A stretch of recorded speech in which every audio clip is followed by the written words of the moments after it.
Hello, today we are reading Horton Hatches the Egg by Dr. Seuss.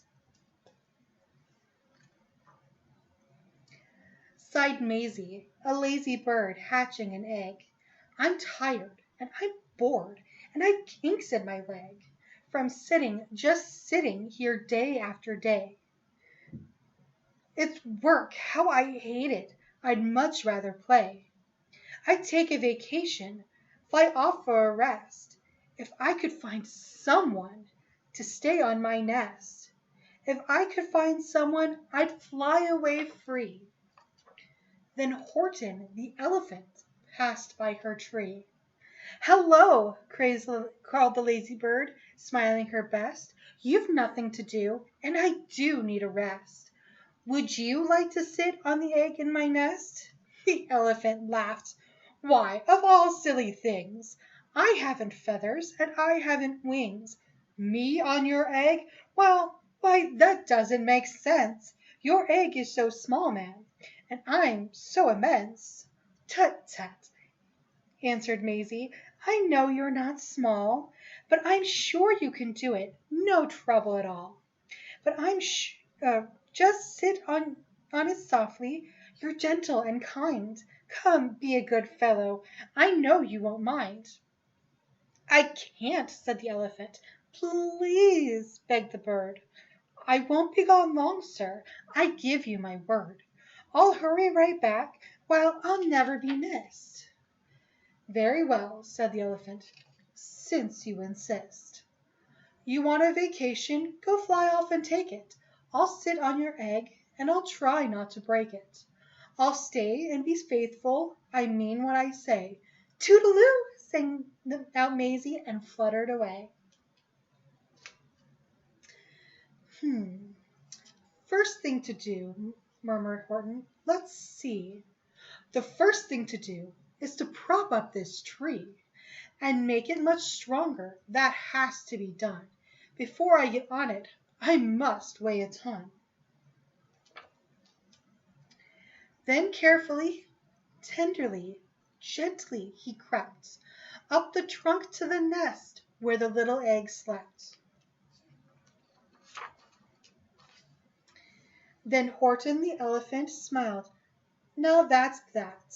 And he sat, and he sat, and he sat, and he sat. And he sat all that day, and he kept the egg warm, and he sat all that night through a terrible storm. It poured, and it lightened, it thundered, it rumbled. This isn't much fun, the poor elephant grumbled. I wish she'd come back, 'cause I'm cold and I'm wet.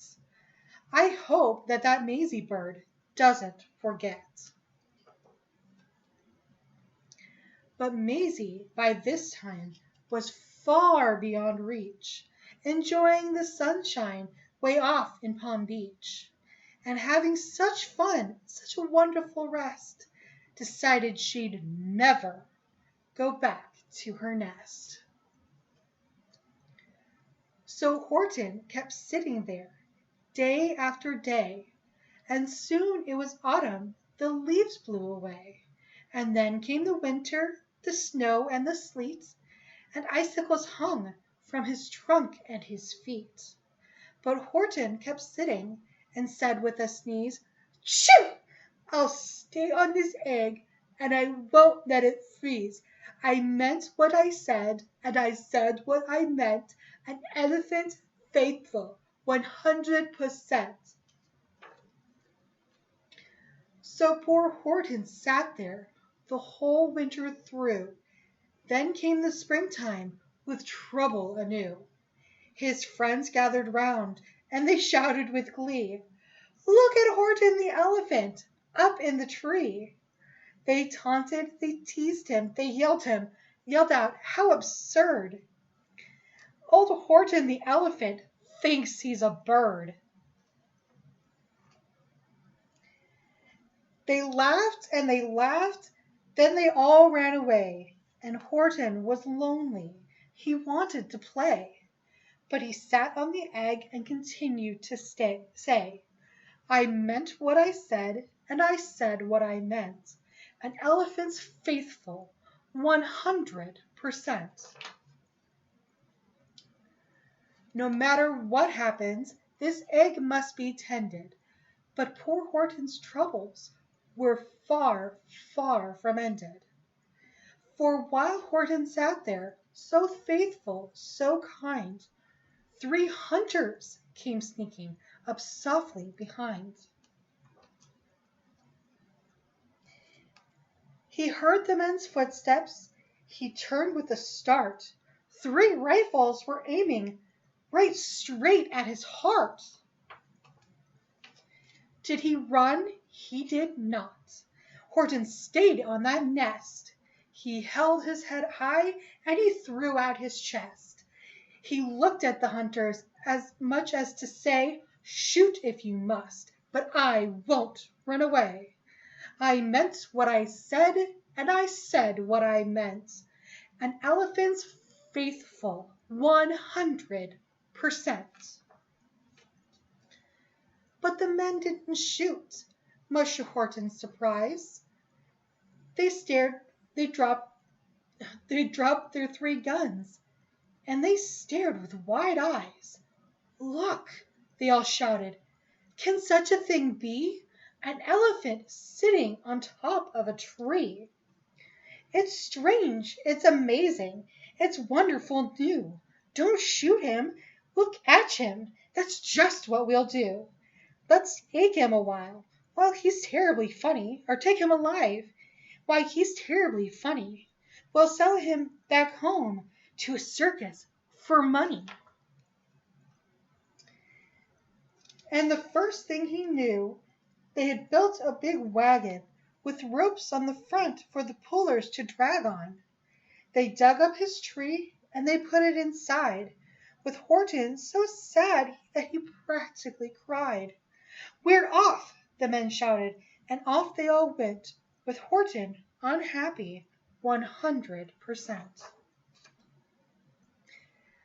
Up out of the jungle, up into the sky, up over the mountains 10,000 feet high, then down, down the mountain, and down to the sea went the cart with the elephant, egg, nest, and tree.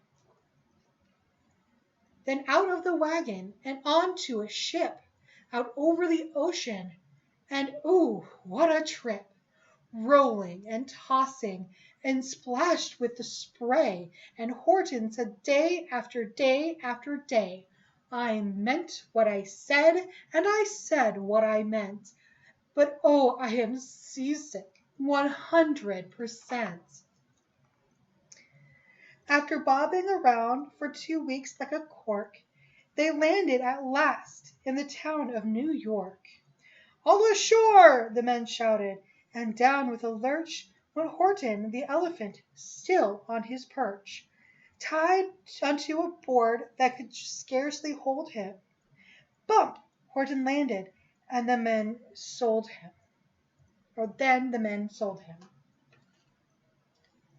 Sold to a circus, then week after week they showed him to people at 10 cents a peek.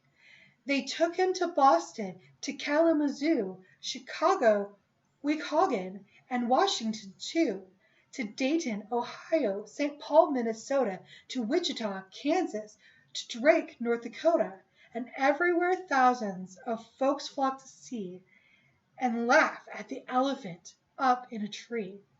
But he said as he sat in the hot, noisy tent, "I meant what I said, and I said what I meant. An elephant's faithful, 100%.